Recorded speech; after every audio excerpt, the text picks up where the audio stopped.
This is an examination of the hidden human condition. This is the Hidden Killers Podcast. The Hidden Killers Podcast. With Tony Bruschi. We are talking with Robin Dreek right now, retired FBI special agent, chief of counterintelligence behavioral analysis program, about the case against Lori Vallow Daybell. Let's talk about cults for a little bit, because this certainly has the looks of at least a starter cult or a cult on training wheels, where they seem to kind of have some aspects going, maybe not the full compound quite yet, and having sex with everybody. But it seems to be that it's very much starting, or it was attempted to start to align in that area. Are you seeing the same thing? Do you feel like this was a cult in the making? Yeah, there's no doubt. And again, I'm not a cult expert. I'm getting read up on it right now. There's some great content out there about it, but it is definitely a cult in making. I think, again, it was a bad cult in making. They tried to go from, and thankfully, again, boy, it's horrible to say that 5 people dead is thankful, but it could have been so much more, because Chad Daybell did things bad if he's forming a cult. He tried to go from 0 to 100. I mean, he had a small circle there, and they started knocking people off to get insurance money so fast that it just went haywire really rapidly. But yes, it definitely had all the elements of all the cults, except the isolation issue. That was the one thing they were missing there, I think.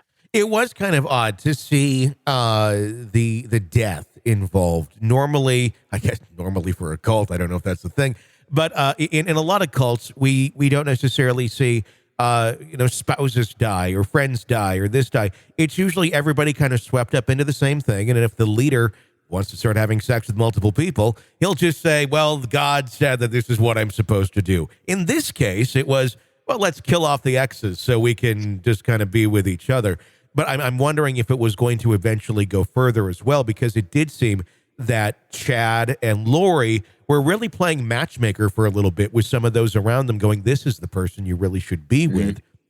Making me also kind of suspect, is there a reason you want this person kind of into your belief circle? Like, is there more than just you want this for this other person's relationship? Well, I really think part of the reason they're knocking people off for the money and that was going sideways on them really rapidly is because I don't think they had a skill set, either of them, that was employable. You know, all these other cults, they had whole enterprises that were generating revenue for them, and I think the people leading them were probably, again, it's anecdotal on my part, might have been more intelligent in certain areas than these two were. And then I was asked this question yesterday too about whether I ever thought it would go polygamous with Chad Daybell. Yeah. Maybe that he'd want to, but I think Lori would have had a hard time with that, because it's all about Lori. And if Lori's got to start sharing Chad, that would not have been a good conversation. I think there would have been some dark spirits entering Chad. Yeah. and I think that it would have been a cult divided at that point. Again, total conjecture, but she saw herself as an equal partner to the Messiah because she was the queen. Yeah. And I think she would have had a hard time on that sharing aspect. What were some of the things that were done wrong? What made this not get into a more traditional cult aspect, if you will? I mean, obviously they picked up their town. Rexburg, Idaho was where it was all supposed to be going down at. They started to gather some friends to come. Even there was the attempt of recruitment in Hawaii with Lori visiting one of her friends out there, telling her, you should just leave your kids. You've done your part. Why don't you come back to Rexburg with us?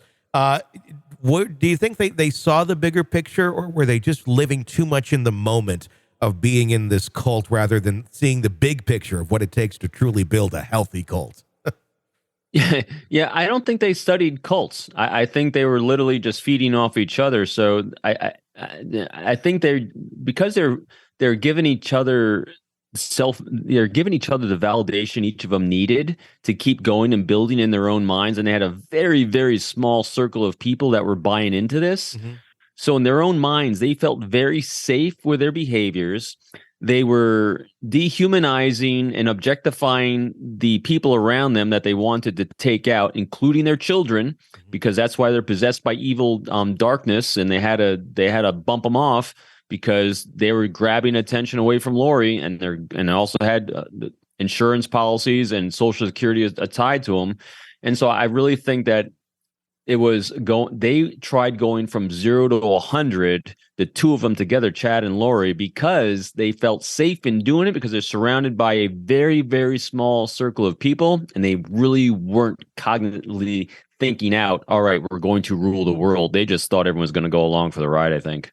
So do you think they were actively, objectively trying to build a cult, or it just ended up kind of starting to go down that road based on their actions? I think I'm edging towards the going down that road because of their emotional narcissism, and their neediness. And I think they found each other. And I think that these behaviors kind of manifested in that way. I mean, I don't, again, I'm not an expert on cults, but it's hard to imagine that, people at some point in their lives, all right, say to themselves, I'm going to form a cult. What happens is they come up with a pain point need in their lives, and because of their backgrounds, their mindset, their psychopathy, whatever it is, they come up with a plan to do it. It just happens to fall into this pattern. I think that's what was going on here. You had two people that were having a hard time making money, making a life for themselves, and they're grounded in religion. They said, hey, well, here's something we can kind of build upon and kind of categorize just for ourselves in this group of people. And we can make some, we have a pain point here. So hey, it'd be convenient to take out this person and get the life insurance. Wouldn't that be interesting? And so they kind of start rationalizing their own mental illness, that behavior. So I think it's all those things together. Was there ever a financial aspect to this? I mean, I see it completely, obviously, with the insurance payouts from their loved ones, but beyond killing your loved ones, it would have a direct insurance policy with you being the beneficiary. It would be hard to make money off of just friends unless you convince them to make you the beneficiary, or to give all of your earthly possessions and money to the circle of the Chad Daybell religion, or whatever it would be. Was it ever going to go that way, you think? Was it starting to go that way of let's somehow, get the people's goods and money as well? Didn't seem to, did it? No. It doesn't seem to. I mean, it literally seems like their business enterprise was taking people's insurance money. Yeah. And that's what was their undoing. They did not have a business plan for their cult. Their business plan was, we're just going to bump people off that are full of dark spirits and take their insurance money. And it's convenient that the only people that got bumped off are the ones with insurance money. I just do not think they were that bright. Does that make them more bumping off people for the insurance money? Does that make them more invested in their belief system as if it's real, because they're not seeing it as they're bumping people off for insurance money? They're killing demons. And then the added benefit happens to be that there was insurance money attached?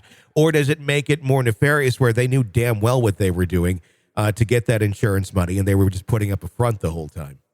I think by the end, they're in such a delusion that they're completely in delusions about why they were doing it. It's so rational. In other words, I bet you this. I bet you if you put both of them on a polygraph and asked them why they did it, they would pop saying that they're completely 100% truthful in the fact that they believe they're exercising demons to get that money. Because I think they started believing that lie that they told themselves to rationalize that behavior. And again, we become what we consume. And if you keep consuming that negative thought process, it really becomes who you are.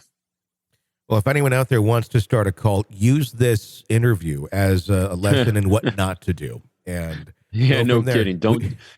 We wish you luck. What a mess they are. This is an examination of the hidden human condition This is the Hidden Killers Podcast. with Tony Bruschi. Robin Drake, retired FBI special agent, chief of the Counterintelligence Behavioral Analysis Program. His website, peopleformula.com. He's also a best-selling author. Check out some of his work. My name's Tony Bruschi. Press subscribe wherever you download podcasts. You don't miss any breaking updates or discussions on the cases we're following for you. Stay with us.